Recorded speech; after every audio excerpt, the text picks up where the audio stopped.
Good morning. Welcome. I am Ann Stillwater, a member of this church since about 2004, and your worship leader today. This October 2021 theme is cultivating relationships. When I was asked to lead this service today, I thought that there was unlikely to be any other sermon on cultivating a relationship with myself.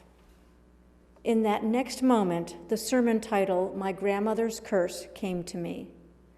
I am in the middle still of slowly reading two excellent books, My Grandfather's Blessings by Rachel Naomi Remen, MD, and My Grandmother's Hands by Resma Menachem. Somehow I conflated the two in my head and knew that this title well describes the journey that I, and pretty much all of us, must take to learn to love ourselves as we are. I find inspiration in these words of Oliver Wendell Holmes. When I want to understand what is happening today, or try to decide what will happen tomorrow, I look back.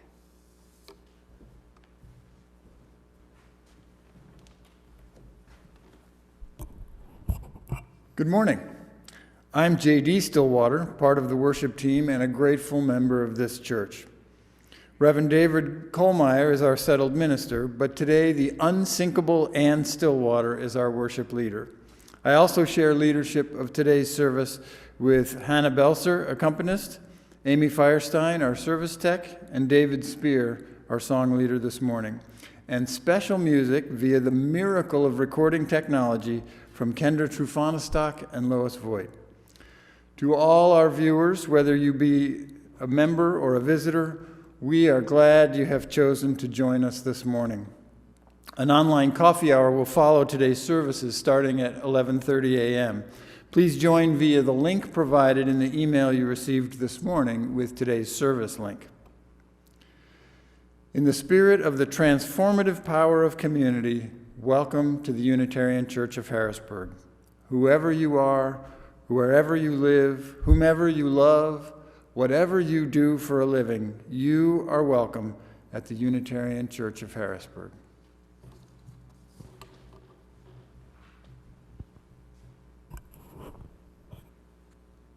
Today we light the chalice with these words from Cooper Garrett. O divine love, with the kindling of this flame, may we realize and love our true selves, our true round belly selves, our true bags under our eyes selves, our true naturally hairy selves, our true wrinkles on our skin selves. May our self-love help keep our chalice ablaze. Please join me in singing our opening hymn. If you know it, or if you have a teal hymnal, it is number 1053. We will sing it through 3 times.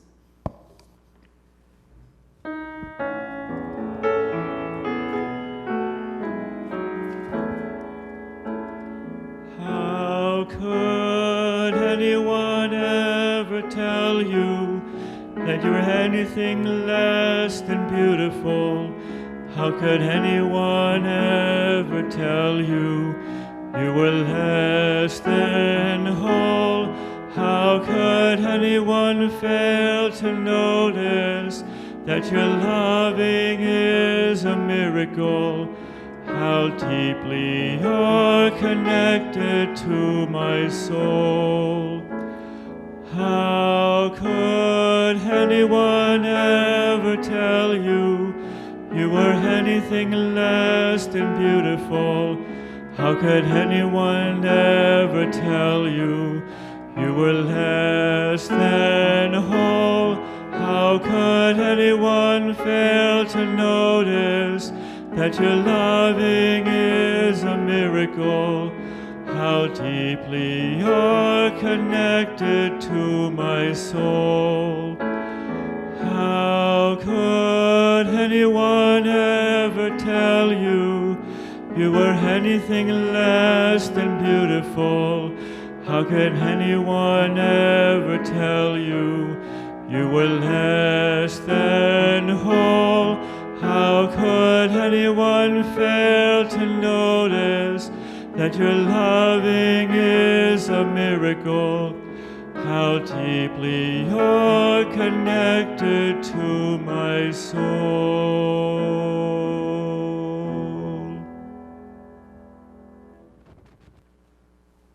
Forever, written by Robert Munch, illustrated by Sheila McGraw. A mother held her new baby and very slowly rocked him back and forth, back and forth, back and forth. And while she held him, she sang, "I'll love you forever, I'll like you for always. As long as I'm living, my baby you'll be."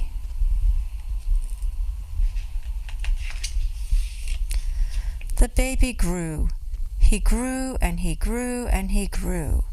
He grew until he was 2 years old, and he ran all around the house. He pulled all the books off the shelves.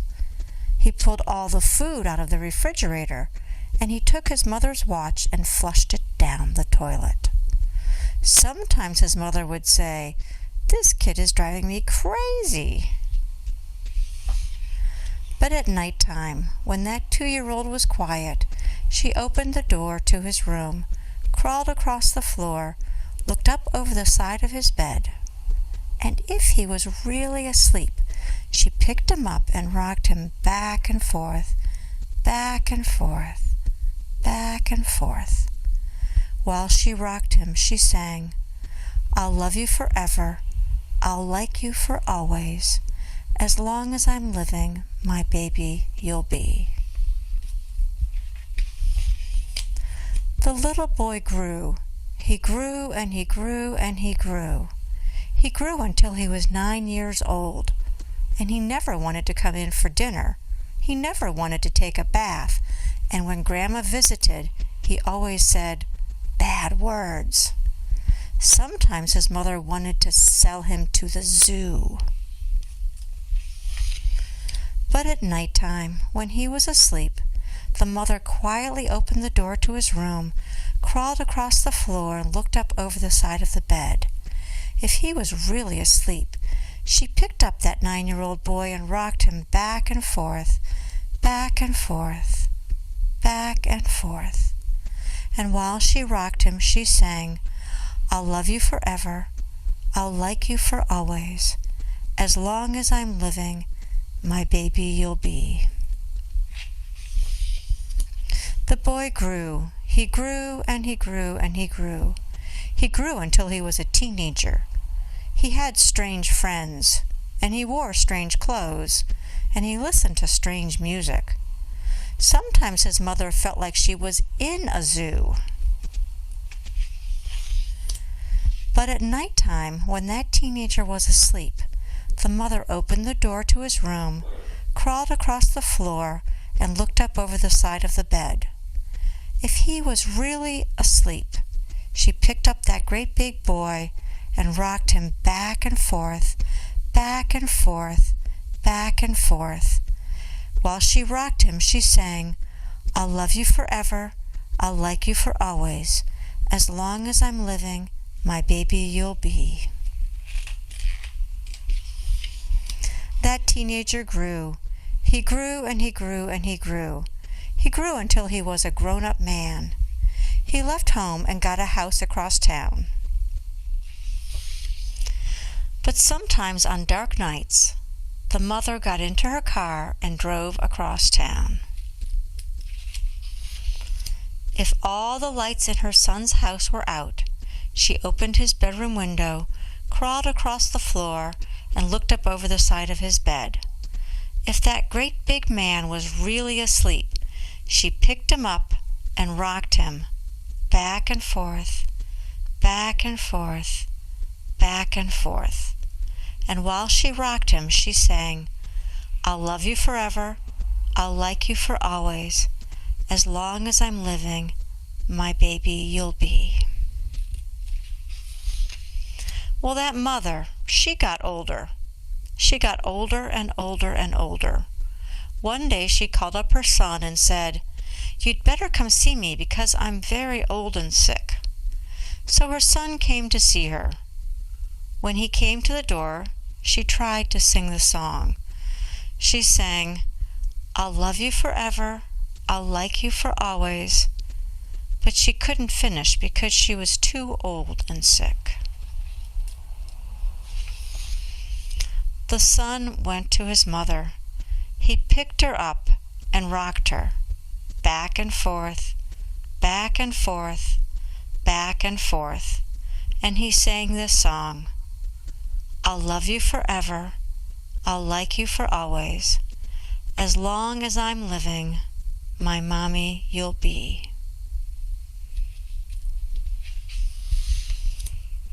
When the son came home that night, he stood for a long time at the top of the stairs.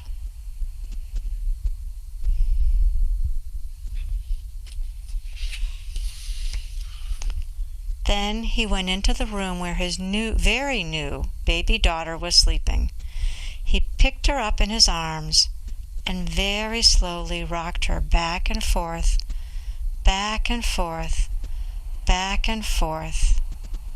And while he rocked her, he sang, "I'll love you forever, I'll like you for always, as long as I'm living, my baby you'll be."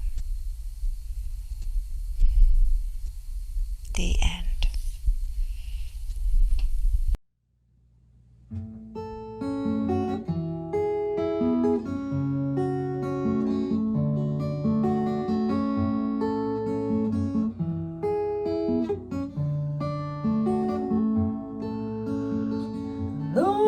I see it, there are two choices. I can wait for all these voices to tell me I have made it, or I can love myself the way I am.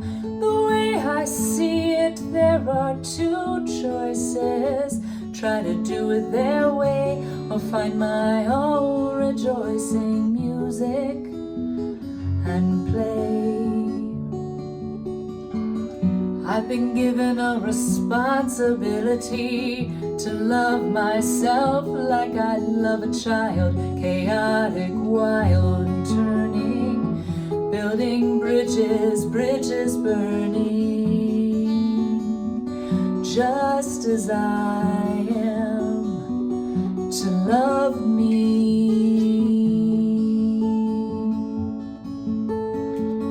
Maybe self-hatred protects me until the day no one rejects me. If I reject myself first, your coldness might not hurt as much. Maybe if I work harder, try more, do more, faster, longer, the day will come when I feel loved by everyone. I've been given a responsibility to love myself like I love trees. Okay, when branches crack and fall, no striving, no have-tos at all. The sparkling green that breathes me, just as I am, loves me.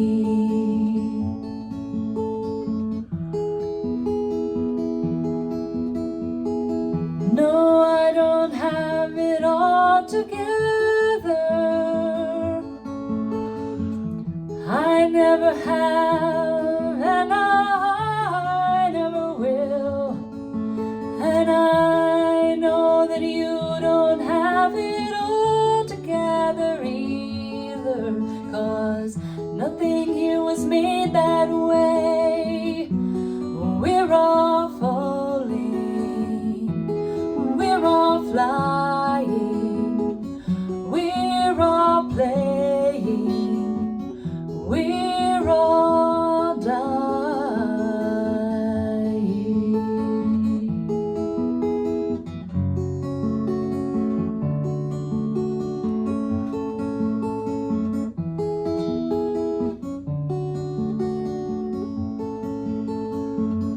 We've been given given a responsibility to love ourselves like we love freedom, using courage just to see the simple truth of you and me.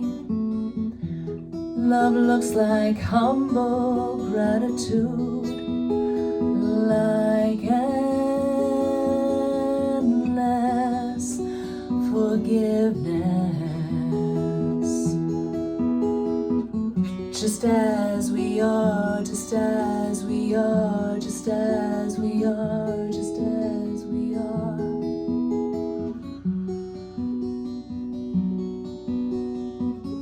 The way I see it, there are two choices.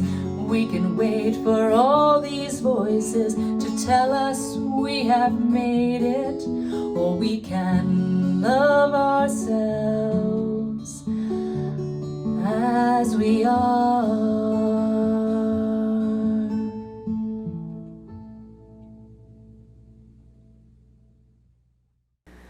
We have one concern and one joy to share. The concern is for my father, Dan Renner, who with dementia and at age 89 had a second stroke and is in the Cleveland Clinic neurological, oh no, he's not in the neurological ICU anymore, he's on the regular floor now. He seems to be relatively fine except for garbled speech in longer sentences. Please send prayers for him and my stepmother, Marlena. Our joy is from Jim Kavanaugh, who says, "My surgery procedure on Monday went well. I am home, taking it easy, and waiting for the pathology report." There are many joys and sorrows that remain unspoken. May this guided meditation help you with whatever you are facing. Please become comfortable. This is a shortened version of Ross Quinn's rainbow centering. When I invite you to visualize a color, please visualize something from nature. Visualize something red. Connect to your body and allow it to relax from head to toe. Visualize something orange. I release my emotions. I neither dramatize nor deny my feelings. I visualize something yellow. I calm and still my mind. When I bring my mind to rest, answers can come to me from deep within.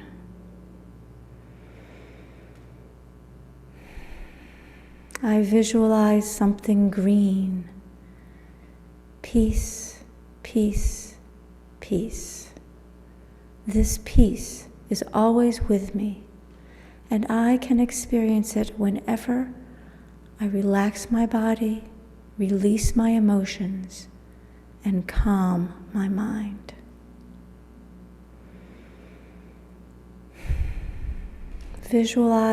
I visualize something blue.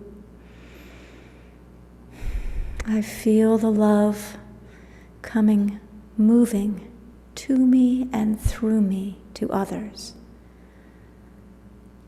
I remember that love in my heart wasn't put there to stay. Love isn't love until I give it away to myself and to others.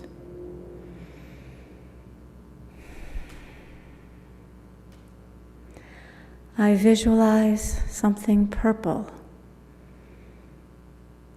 I aspire to that inner, deeper place within, and I seek out and find my purpose in life. I know that my life makes a positive difference. I visualize something violet. I am centered. I am present in this moment.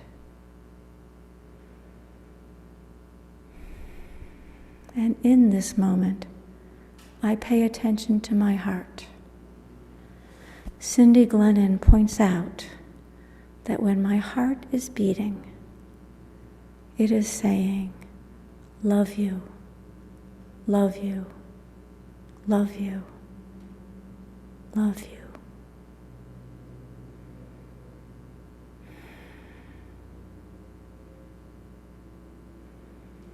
As we come out of this guided meditation into a moment of silence, visualize the colors in reverse order. Violet, purple, blue, green, yellow, orange, and red. And please join me in a moment of silence, perhaps feeling my heart still telling me it loves me, or experiencing anything else that I need to right now. This morning's reading comes from one of Ann's daily readers, titled Strengthening My Recovery. And this is from the reading on October 16. It's amazing how we can be unaware that we're harming ourselves. We choose the wrong people, places, and things to make us happy for the wrong reasons. Sometimes we know we're allowing people to use us so we can use them. We use people as Band-Aids to cover our unhealed wounds until we notice we still hurt and the Band-Aids can't help us. Our mentors suggest that we work on loving ourselves, but how? We read healing literature, give ourselves affirmations, and we journal. We look at our past, deal with our hurts, forgive ourselves and others. We do the work. And one day we notice that it's happening. We've started to love ourselves and even like ourselves. We stop using Band-Aids and now have authentic friends who love us as we are while we continue the journey of recovery. The greatest gift is that we learn to be a friend to ourselves. On this day, I will do the work. The journey to self-love is not an easy one, but the payoff is priceless. Thus ends the reading.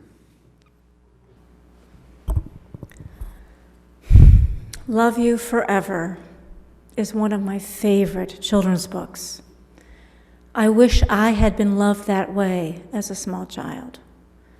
And while I aspire to love my children unconditionally like that, I know I failed over and over again, as most parents do. But I am quite sure I did a better job than my parents did with me. Please do not take the title My Grandmother's Curse the wrong way. I had a privileged childhood that many would consider idyllic. My father's mother was a gracious matriarch who loved me and gave me many books, including ones about embroidery.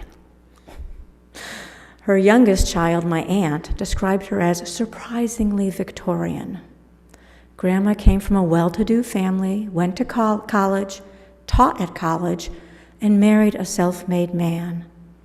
Someone who knew the family said they thought we were like the Kennedys. But there was a lot of dysfunction, like the Kennedys. And all of their 5 children had addiction issues, alcohol as well as other substances or behaviors. My mother's mother, who died when I was 8, was very intelligent, but a precise and controlling woman, as well as an alcoholic.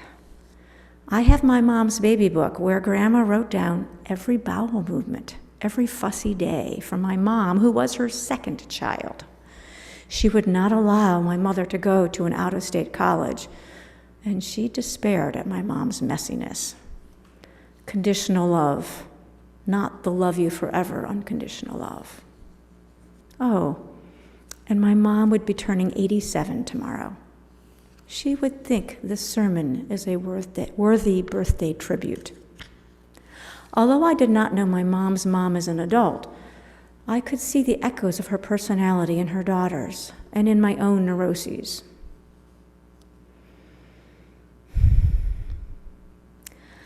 I've been trying to think of a good story to tell from my childhood to illustrate the conditional love.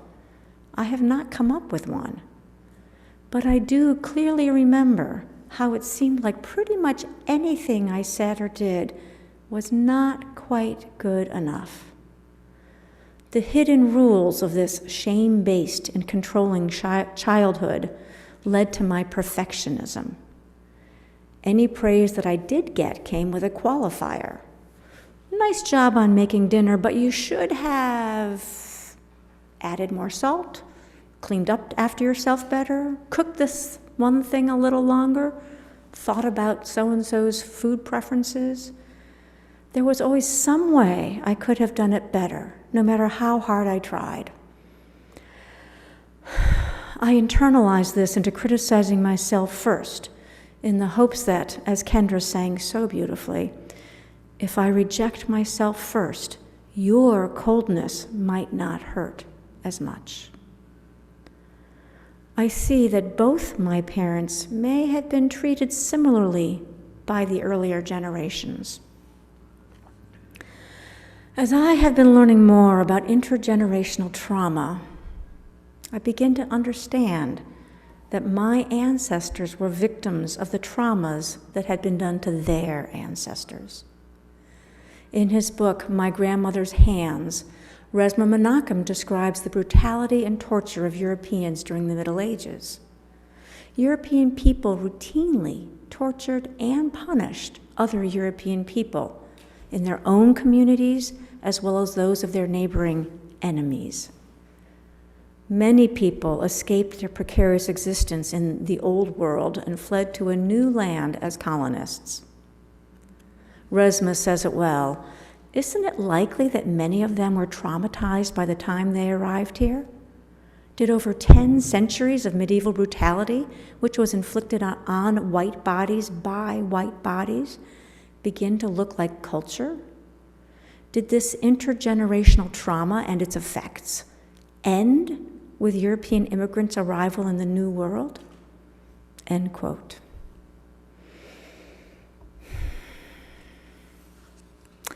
And, as always, I know that when someone is bullied, they learn to become either a victim or the bully or both. This creates a moral injury for us victims who become perpetrators, knowing that our actions hurt others, but not knowing how to escape the curse of our ancestors' modeling. The new field of epigenetics has shown that trauma is also physically passed down to future generations. As Resmaa explains it, we feel physically uneasy, but do not know where it comes from. The cause is a mystery, but the pain remains. Atrocities were committed against my great-great-great-great-great-great-grandparents in the past, and I wonder why I have, until very recently, and even now sometimes, ricocheted between arrogance and then fear and uncertainty about my worth in life. This is my grandmother's curse, that it was passed down to me as part of the family culture of shame and blame, with the intellect supreme and ignoring or trying to ignore the body and the feelings. My body and my feelings. In July 2020, I gave a sermon on Building a New Way, Foundations First, where I talked about John Wayne and idealized Stoicism. Then I spoke about how unrecognized and unexpressed emotions can squeeze out sideways and wreak havoc. Havoc on my life, on John Wayne's life, and in our society. I see this denial of normal feelings as part of the intergenerational trauma. The unhealed pain of our ancestors has contributed to the white supremacy culture that pervades our world. It taught me that I gain worth through intellectualizing, completing tasks, and pleasing those who are in power.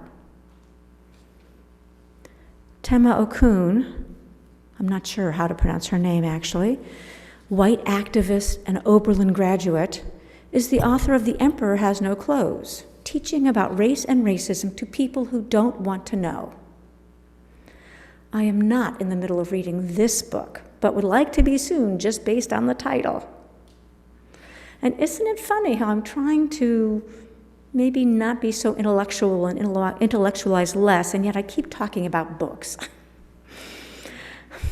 What I have read is her article, White Supremacy Culture, which calls out some characteristics such as perfectionism and discomfort with emotions. I just reread her piece through the lens of intergenerational European cultural trauma. The cultural trait she calls only one right way makes sense when generations lived in fear of the Lord. In those days, that would be the noble landlord or a religious cleric, or both. Both of them wielded great and brutal power over ordinary people. This sounds a lot like the fear that I had of my mom, hypervigilant because she could suddenly snap into rage at the slightest thing I did when I wasn't even sure what my mistake was. This all sounds pretty grim. How do we free ourselves from this curse, this trauma?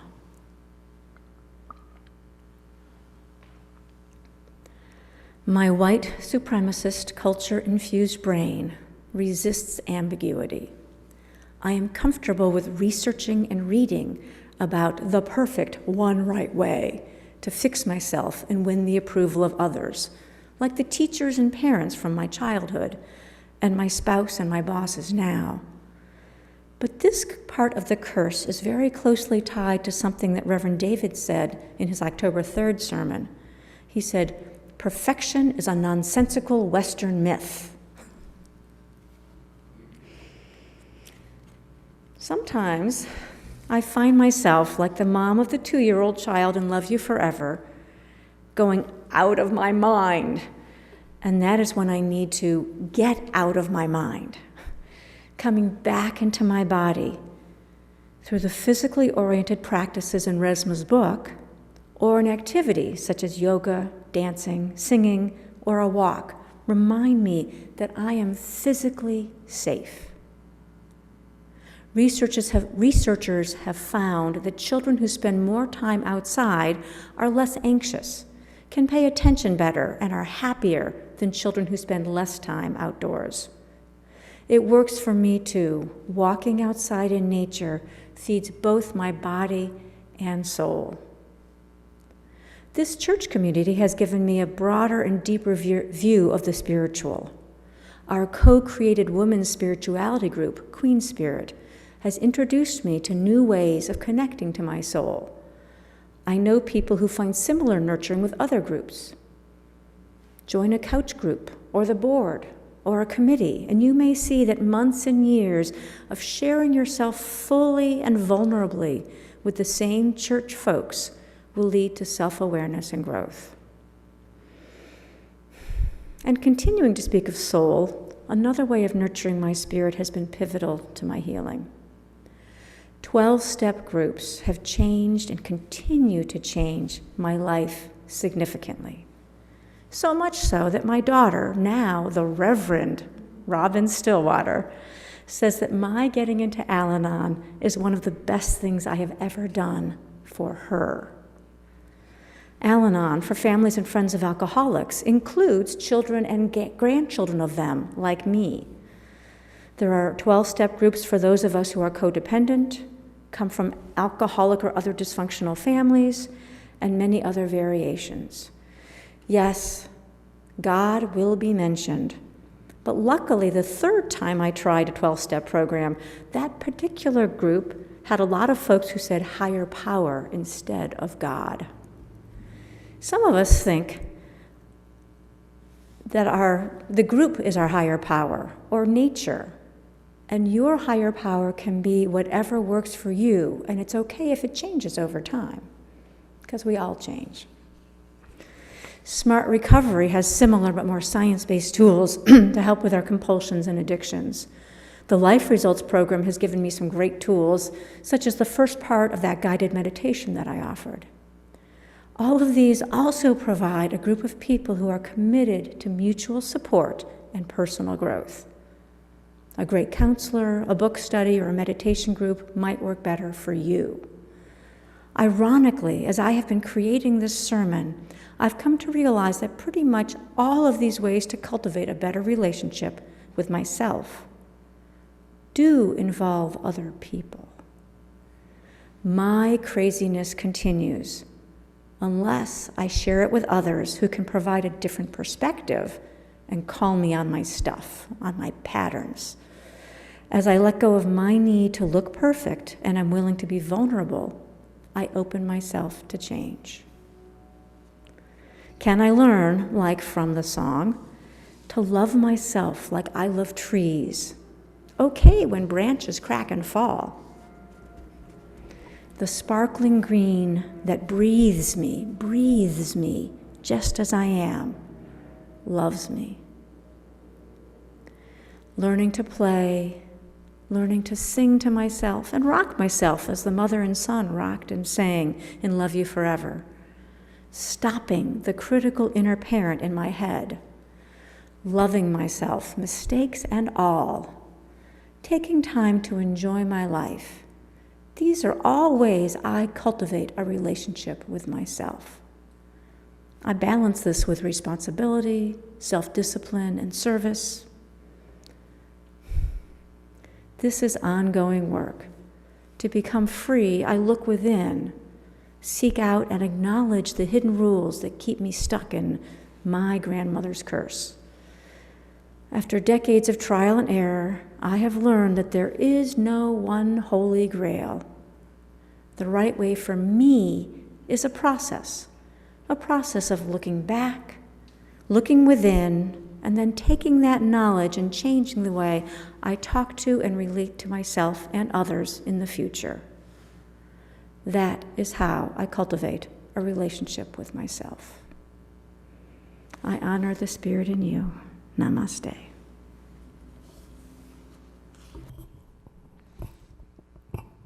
Thank you, Ann. Please join in reading our unison affirmation together. Most of you probably know it by heart. Love is the spirit of this congregation, and service is our gift. This is our great covenant, to dwell together in peace, to speak our truths in love, and to help one another. The Unitarian Church of Harrisburg is, as always, a freely gathered church of free people. The church is created, sustained, and supported by you. The ministry continues whether the church building is open or closed. During the month of October, we share our offering with Gather the Spirit for Justice.